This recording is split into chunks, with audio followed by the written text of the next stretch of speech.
Hey guys, a really quick shout out ahead of this video. I just want to give someone in our crew their appropriate flowers, and that is We Try Horror.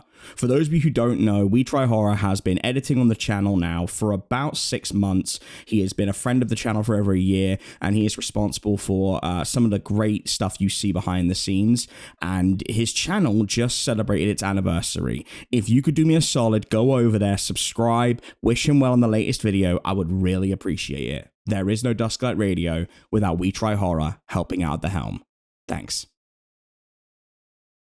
This story contains descriptions of, and allusions to, violence against children.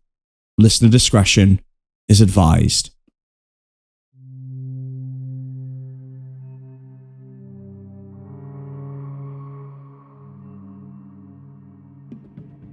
Did you know the most commonly recognized origin of April Fools dates back to the 1500s?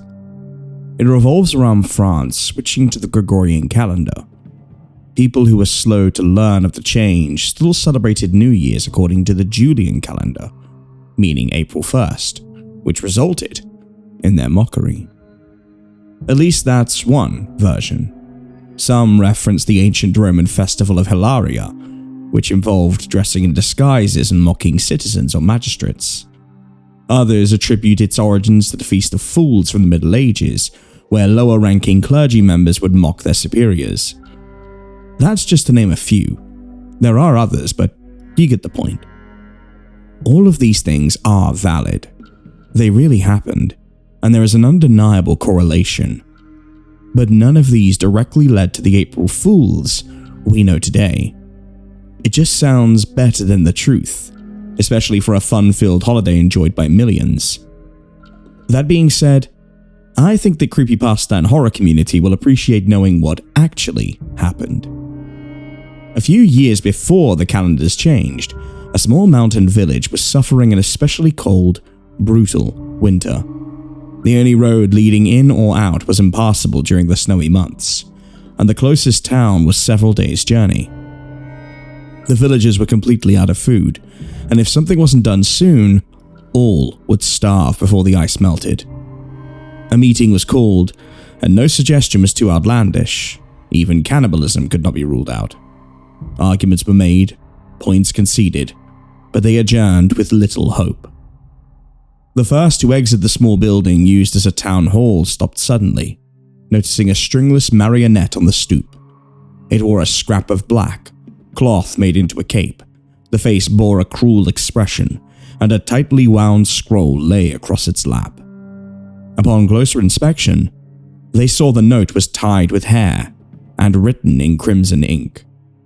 The message itself read as follows: I am the chaos and darkness, commander of the dead. A wagon of sustenance waits in the stables.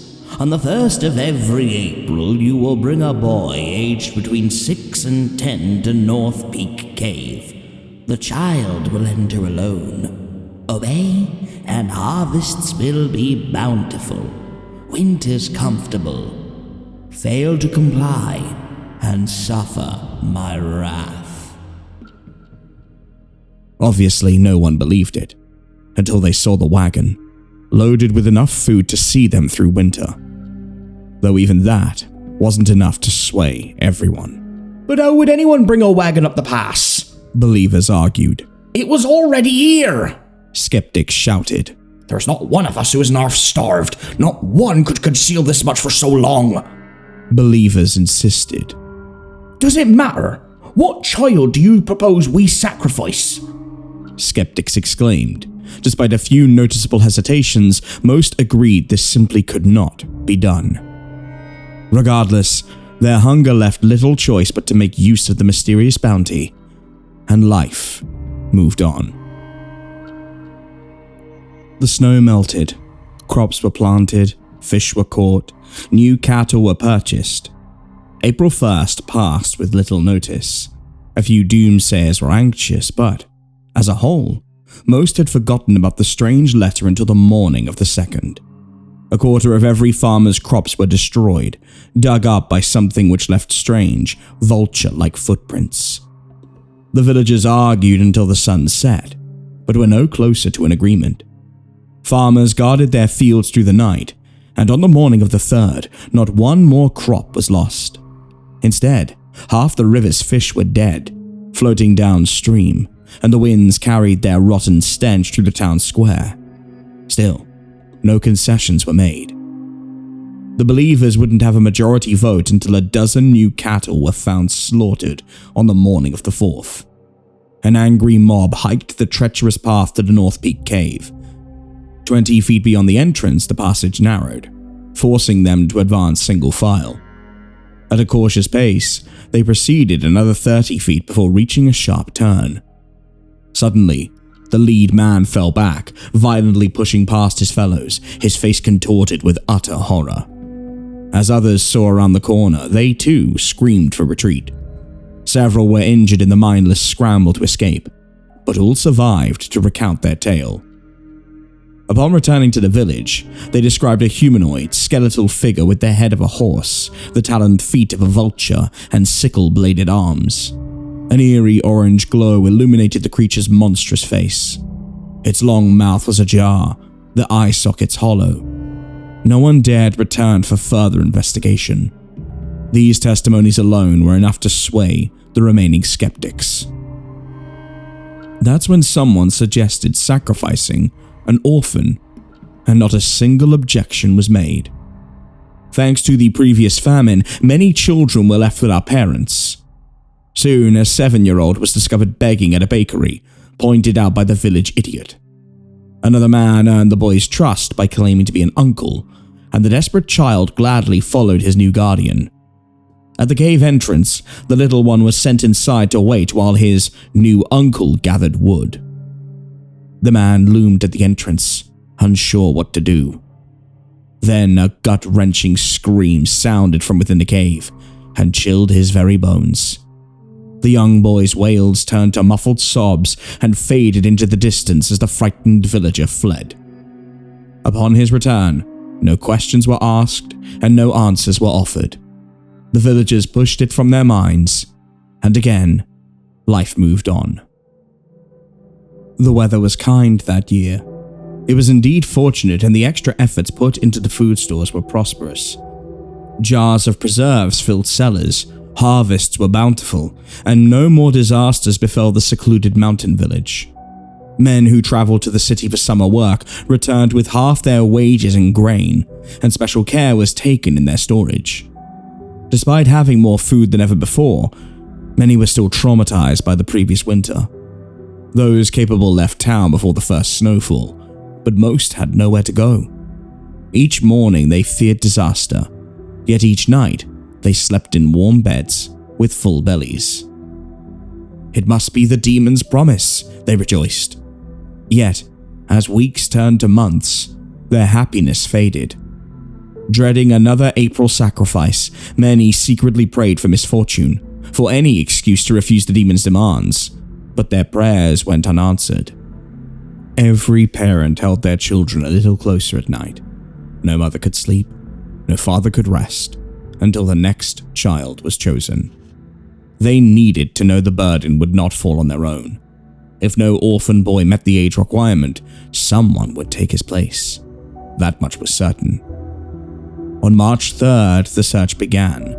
Every parent, grandparent, aunt, uncle, brother, and sister were looking for a boy between 6 and 10 to ensure their own family never saw the inside of North Peak Cave. By the 5th day, tensions were running high. Children were hidden away, changing their appearance and lying about their age. Word had spread to every villager's ear, and the orphans had no way off the mountain. It was March 10th before they discovered a suitable boy hiding in the woods. He understood why he was taken and tried to escape many times over the following weeks. Even so, tempers cooled with relief, and lives mostly returned to normal until the morning of April 1st. The sacrifice was thrown into the cave, and his cries grew sharper with the soft thud of impact. The guards listened closely at the entrance. Scuffling steps were heard, followed by a loud gasp and shrill scream. With that, they knew it was safe to leave. Filled with the knowledge their crops would flourish, farmers expanded their fields and increased their livestock. A bustling summer led to an astonishingly successful harvest, and all openly praised the Dark Savior. Winter was now a time for rest and relaxation, not a fight for survival. When the roads filled with snow, life moved happily along. Spoiled by their new comfortable status, the search for the next boy began immediately. No one wished to revisit the previous year's panic. When January came and went without a suitable child, new considerations were made. Some thought it best to wait for the snow to melt and expand their search to the nearest towns, but many hesitated to involve the outside world. If authorities intervened, what might the captured men say? One doesn't need to believe in demons to believe others believe. No matter how favorable the chances, comfortable winters were too valuable to risk. In March, a manhunt was organized to search the mountainside. Villagers checked behind every tree and under every rock, but no child was compatible. After weeks of heated argument, the inevitable was finally accepted. A child from the poorest among them would give their life for a greater cause. The few who spoke out were easily silenced, and the law no longer applied to enemies of the Dark Savior. And this was how they carried on for the next 6 years. Every April, a child was taken from the poorest families and thanked for their contribution.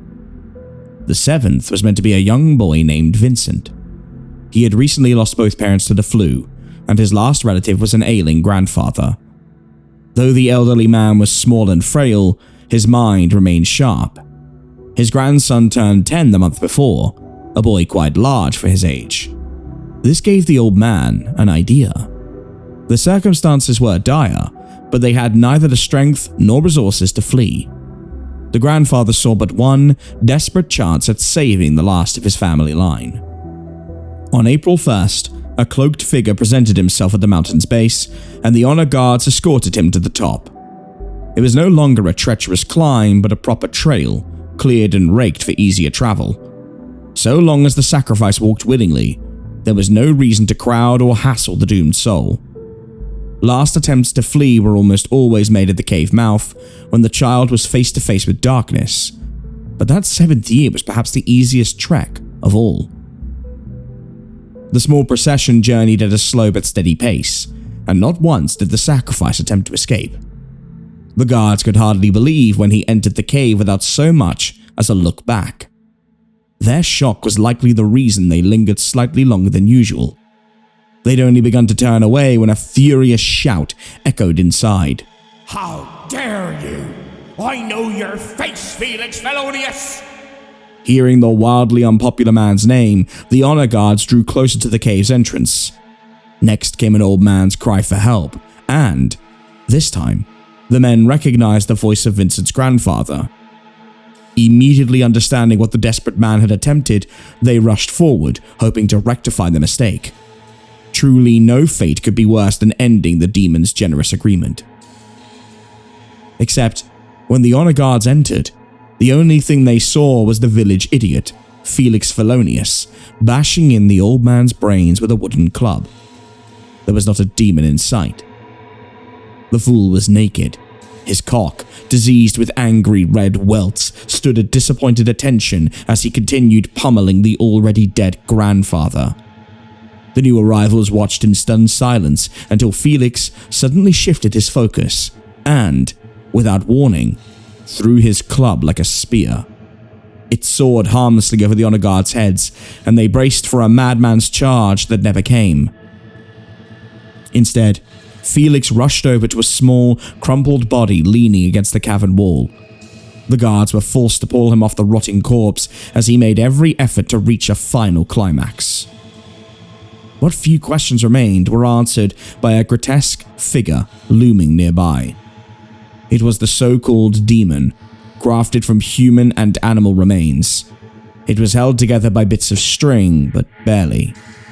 Though it was falling apart with age, the witness descriptions were a perfect match. The guards holding Felix at the entrance had no trouble detaining him. The challenge was keeping him alive as they processed the true depths of his depravity, and, as a result, their own. The village was in an uproar when they returned. Even the women and children screamed for blood. Vincent's grandfather was dead, but his sacrifice was not in vain. No more children were lost. Although natural disasters and hard winters would come, the people were better prepared. They would never see a year quite so dire as the one that permanently etched into their memories. They tried to hide their horrible secret, but, as it always does, word slowly spread to the nearby towns and beyond. The yearly tradition of embarrassing one another with elaborate pranks spread far and wide as life moved on.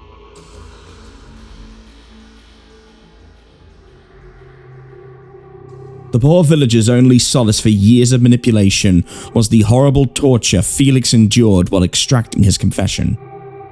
It wasn't hard to fool him. He was desperate to believe his life would be spared.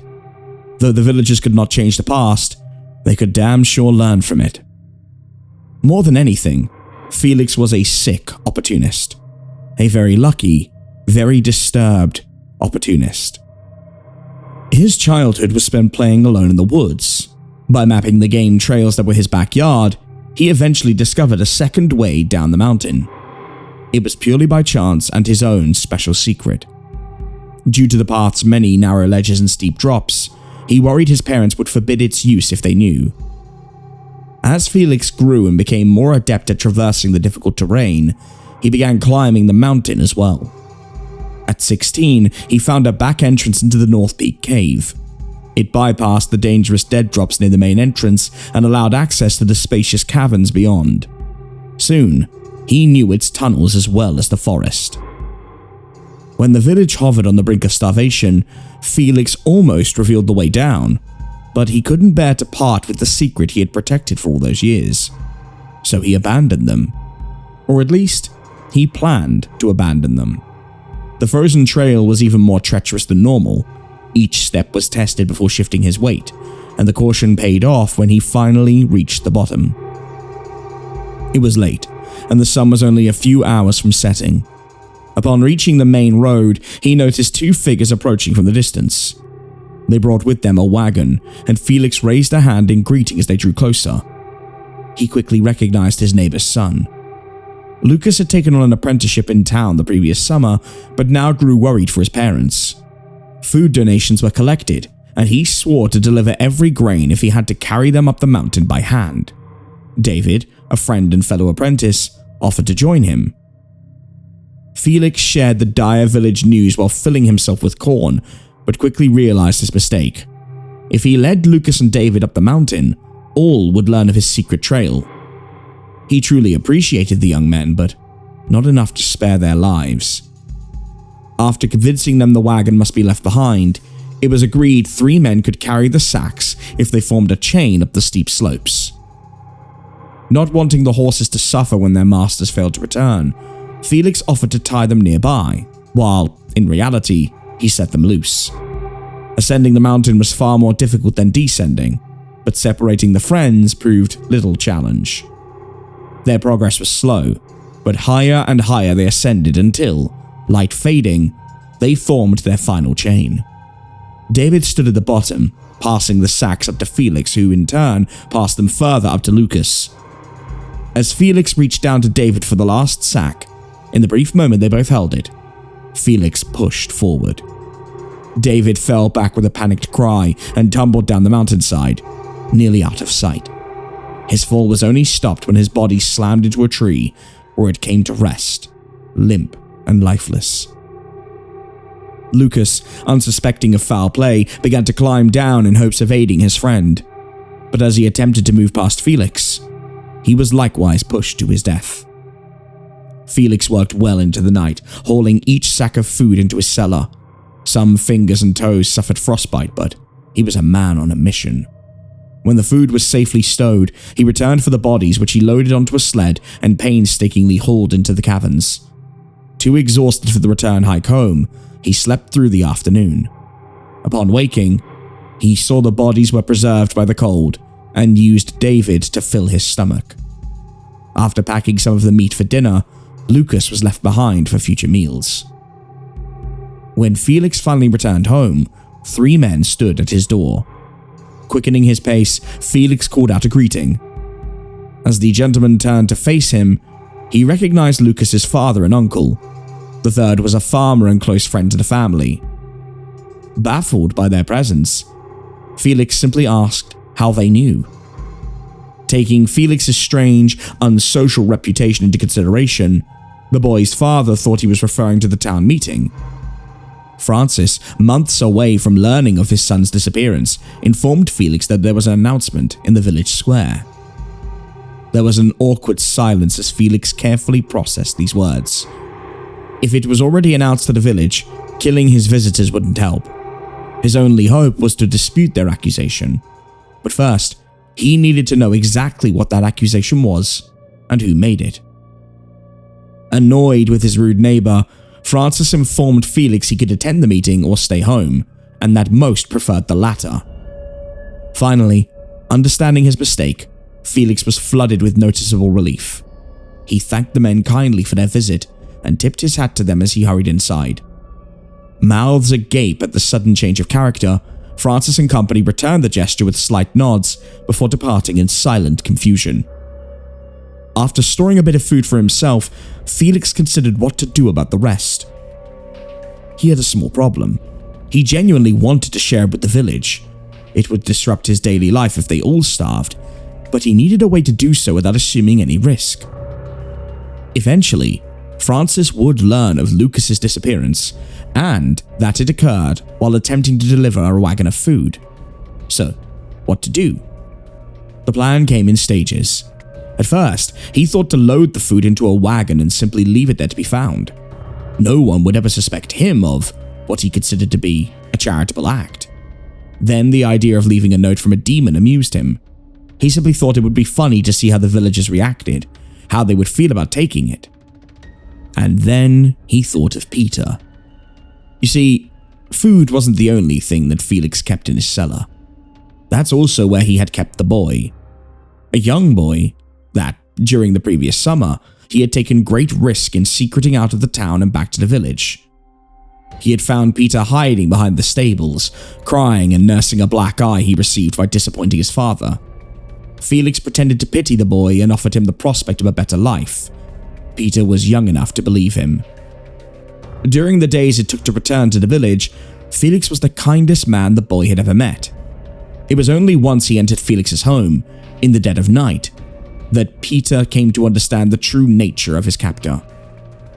The boy endured this new life for 6 months before succumbing to his countless injuries, and Felix missed him terribly. Thus far, he had been too afraid to take another child, but his predicament with the food suddenly offered a new opportunity. In the end, he couldn't resist. After all, the demon should be paid for its services, should it not? Yes, his plan all came together so neatly. Cutting an incision into his upper thigh, he used his blood as ink to write the demon's note. The marionette had belonged to Peter, and, with a few alterations, Felix found it to be the perfect messenger. Next, he dug up a horse the villagers buried during the previous weeks and took its skull. On his way up the mountain, he discovered a large vulture's carcass and decided the feat would suit his project nicely. That night, he dug up an old grave in the cemetery to secure a skeleton and stole 2 old sickles from a barn. A few lanterns and shards of orange glass created the perfect eerie glow to complete the stage for his demonic lair. He delivered the food in the dead of night and ensured he was the last to arrive at the meeting. Placing the letter would carry the most risk, and he couldn't fully relax until it was finished.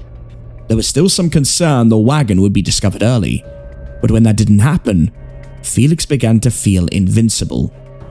He sat smiling quietly until the first battle between skeptics and believers began. To appear normal, he silently and indifferently listened from the back. When they finally located the food, Felix lined up with the rest, as if his starvation hadn't ended the night before. No one suspected a thing, especially not from him. They mistook his awkward social skills and preference for solitude as lack of intelligence, and that was to their own detriment, not his. He was disappointed that no one inspected the cave, but left his creation up and performed regular maintenance, knowing they'd check eventually.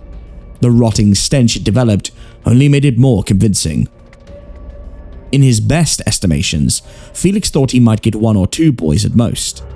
He knew weather and harvests were beyond his control, but he felt his chances for the first year were fair, if he could pull off a few destructive feats. Anticipating their reluctance to sacrifice a child, he chose April to allow extra time for preparation, mainly the construction of large talons roughly crafted from scrap metal. They weren't pretty to look at, but they made the right shape when pressed into the ground. They were tested only once before use, around the cave's entrance, but the rain washed them away overnight. When the villagers failed to deliver a child on the first, he spent the night digging up newly planted crops and leaving the monstrous footprints in their wake. He hoped this would be enough, but when there was still no child delivered, he had to up his game. He didn't want to poison the river, but there were times in the past when fish were found floating. No one drank the water then, and he was confident they wouldn't now. He didn't enjoy slaughtering the cattle. In fact, he hated it. He understood that hurting the village also hurt himself, but as far as he was concerned, he simply had no choice. The temptation was too strong, and he was committed to his plan. The cattle were the easiest trick to manage, but the most difficult for his conscience. As a man who had suffered from starvation, it was sacrilege to waste so much meat, but it was necessary to maintain every facet of the illusion. If prime cuts of beef were removed from even one carcass, suspicions would shift to the motives of man. Thankfully, it ended there, and he was spared the burden of burning the silo. When his fellows finally found the courage to suggest an orphan, as he knew they eventually must, Felix dared hope he could choose his favorite.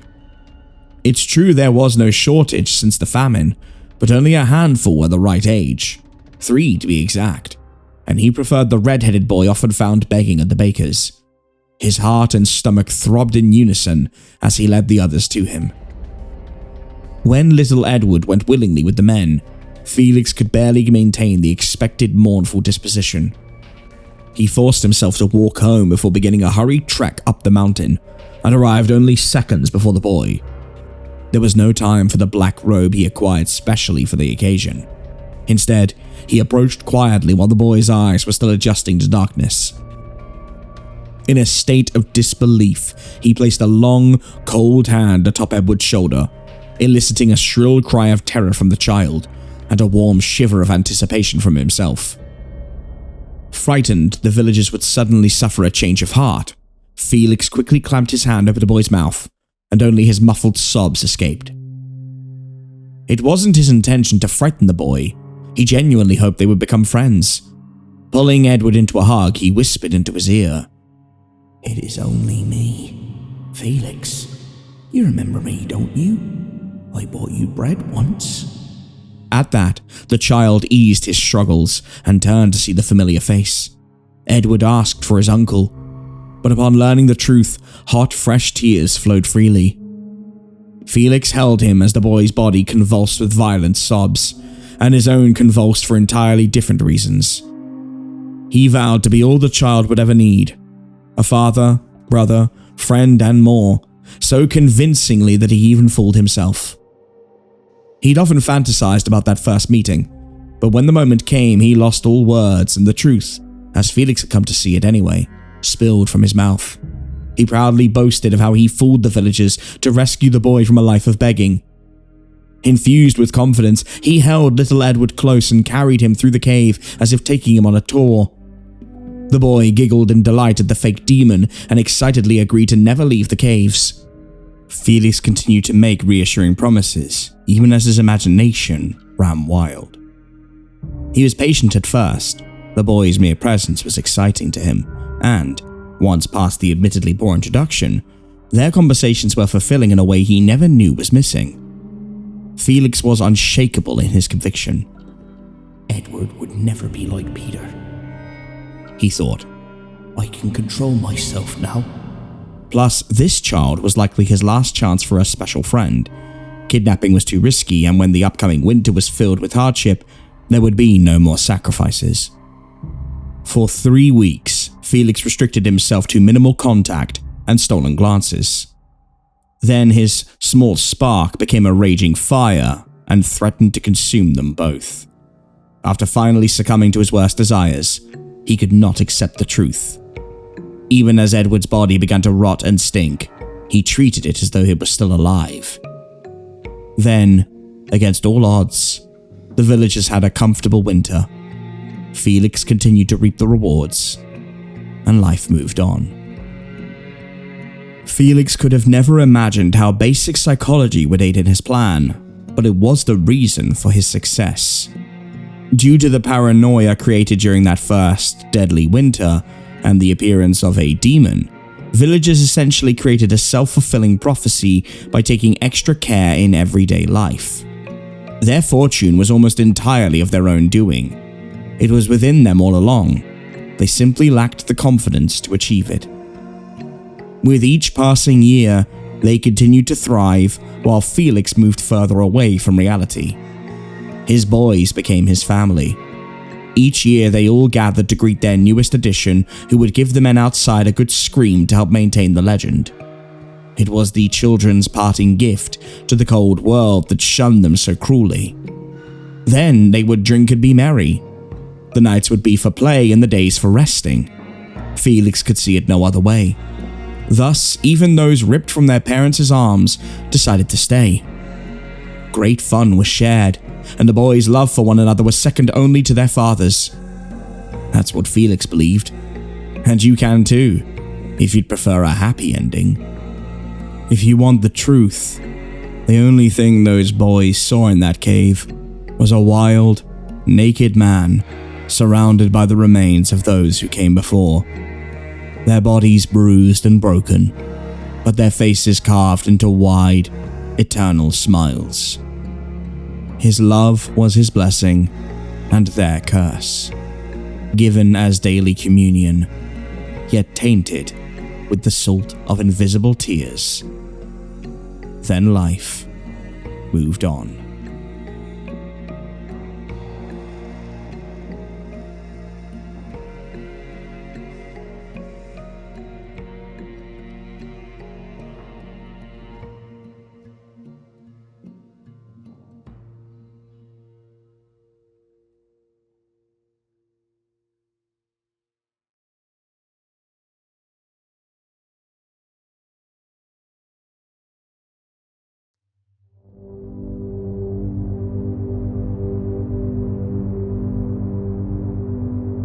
Most heartfelt greetings and salutations, ladies and gentlemen. I eagerly welcome you to Sturgeon's most premier station, Dusklight Radio, hosted by yours truly, the effervescent, ethereal, and immersive Everett J. Blackwell.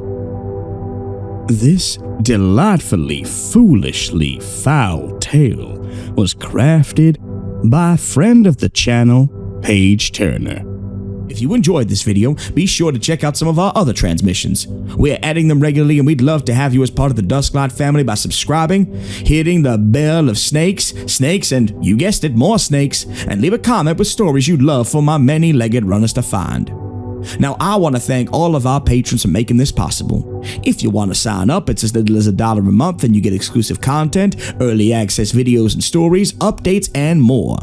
But times are tough, and we will always be grateful for support no matter what form it comes in. Financial, spiritual, corporeal, maniacal, whatever you want. It really helps us out. Dusklight gives thanks to our Purple Crayon Eaters, Creature Creations, Kid Kiriyama, Emma, Aiden, Becky Sinani, Rory Shamba, Camilla Roca, Oliver Yourface, Suds, PV69, Desert Bluffs, Justy Blue, Paul J. DeSena, Darkness Within, Christian Hatting, Calculi Zero, Mothman, Orphan Yuka, Okami-san, Ian Hancox, Echo Kane, Gail Alstad, Alex, Candyman Gloving, Ashabel, Phi, Max, and Feeny Von Karma.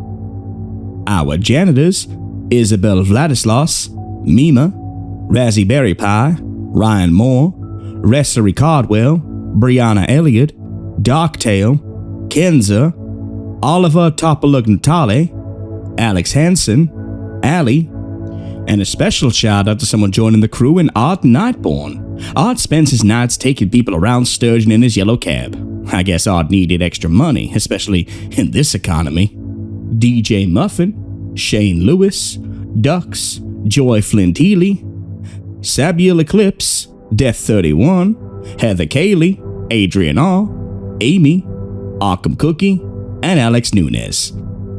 Our Nightmare Detectives, Kikuhime 1202, Halo Davis, Mama Chewy, Melanie S., and Fox Clifford.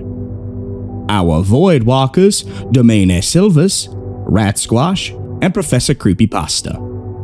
Now you will meet more of our new Blackwell family members in a future upload, but for now, let me run down the list of who we've got. Our new Blackwell members marching their way into town are Sabrina Blackwell, Biggie Blackwell, Aphrodite Blackwell, Wojciech Blackwell, Olivia Blackwell, and Mike Blackwell. You'll learn more about these fascinating new members of our family in an upload very, very soon. Then, of course, there is Great Uncle Ven Blackwell with his forbidden knowledge, Izzy Blackwell, our resident bug devourer, TJ Blackwell, who seems hell-bent on stealing the spot of our janitor supremo and his purple crayon stash, Delira Blackwell, our new resident physician and provider of pestilence pills and poultry, Adela Blackwell's firebending and illusions and grand waffling, Ethan Blackwell, abyssal fisher and repo lord, Jackal Blackwell, head chef and mystery meat purveyor, Clue Blackwell, the chrysalis of unknowable horrors, Tabitha Blackwell, void water baron and forever frenemy to our last entrant, Papa Kyle Blackwell, from his tower of bones, broth, and spines, preparing the outer gods to recognize his claim alongside his hobo queen and little inheritor of the bone throne, who is already 2.5. We love and fear you, Papa. We thank you humbly for your patronage and look to see you bright and early for Dusklight orientation. Purple crayons and existential dread will be provided. And one last time, listeners, close your eyes and breathe with me. Remember, no matter how bad things are, how cruel people can be, and how heavy your shoulders may feel with the weight of the world bearing down on them, Dusklight will always be here to lift the load and provide you with some respite. Drink some hot cocoa with chocolate sprinkles and fat marshmallows.